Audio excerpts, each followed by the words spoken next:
Hey everybody, welcome to DevyToast Gaming. Today we are taking a look at Dark Souls from Steamforged Games. As you can see, it's quite a thick, large box here. It's got pretty good weight to it. I'm pretty excited to dive into this one. You can see on the back here all the different minis that come with it. And of course, if you're familiar with the Dark Souls franchise, the video games, the Prepare to Die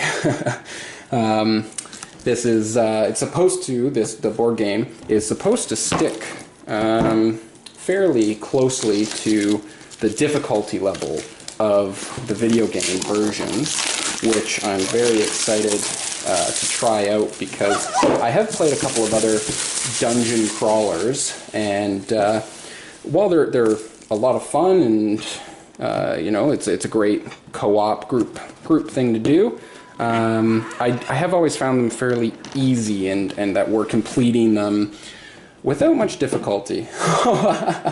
Of course, the "You died" screen here, that's funny. I love that they added that in. Alright, here we go. So this was of course made in Britain, so got the Britain English flag there. The Kickstarter was actually super successful, and the game was published in several different languages. They've got that distinction there to let you know which language you're getting, or maybe it's just easier for them.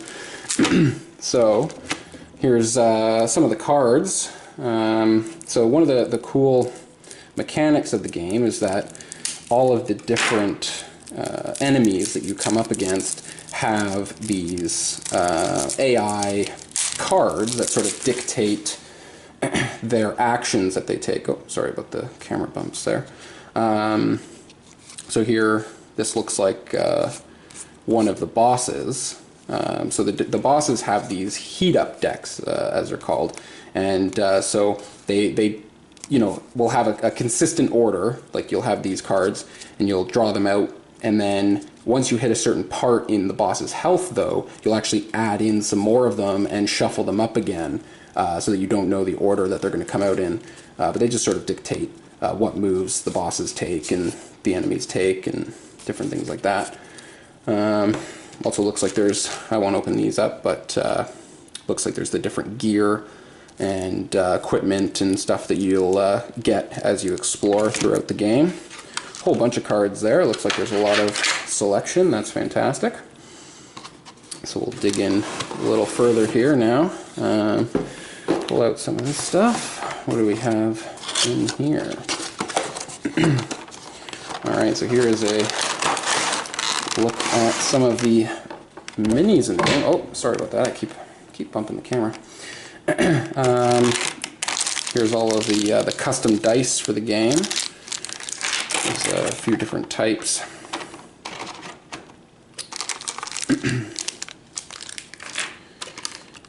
Alright, so these brownie or colored ones are your player characters. So here's there's the Knight, the Herald, the oh, I can't even remember right now, sorry. But we'll dig in a little deeper and we'll find out, I'm sure. These are really nice quality. They've got a lot of detail in them, if you can see that. Very nice. They've got decent weight to them. I mean, they are plastic, but they do have some nice weight. Here's some of the bigger enemies here. Wow, this one looks really cool. A lot of detail on that. Very nice. Very cool. Some really nice minis. That's always a nice thing. Oh, look at the rule book here. Quite thick, a hefty read. That'll be interesting to go through. I love when they do this, the reference sheet, very quick to take a look at. So here are some of the game tiles, and they've done it very interestingly with the node system opposed to a hex system, which I actually really like, because you can actually have up to three characters on a single node, and when a player enters the area, it'll spawn bad guys, and they'll spawn on nodes corresponding to what the bad guy, what enemies you're facing in that encounter and stuff like that. Very interesting. Lots of different selection there for the different game tiles. Oh, here we go. Some nice punch-out cards. So these are all the spin tiles for all of the different bosses and stuff. The health spin track counters and stuff like that. Those look really nice. Some more game tiles there. Here we go. Here are the player boards. So you've got your equipment here, and then you can store a couple of extras. Your Estus Flask token, space there. You've got, so these will all punch out, of course, and you'll end up with little cubes put in here, which I think we saw over here, and they'll sort of mark what stats you're at. And then this is a really cool mechanic of this game as well that I like the sounds of, is you've got your health bar and your stamina all in one. So as you take damage, your health will go down, and as you take actions, your stamina will go up. And where those meet is actually where you die, which I find to be very interesting, because you've got to balance the you know, how much do I want to do versus how much do I think I'm gonna need to survive kind of idea. All right, so we'll take a look at this last box here, and this should be how our bosses.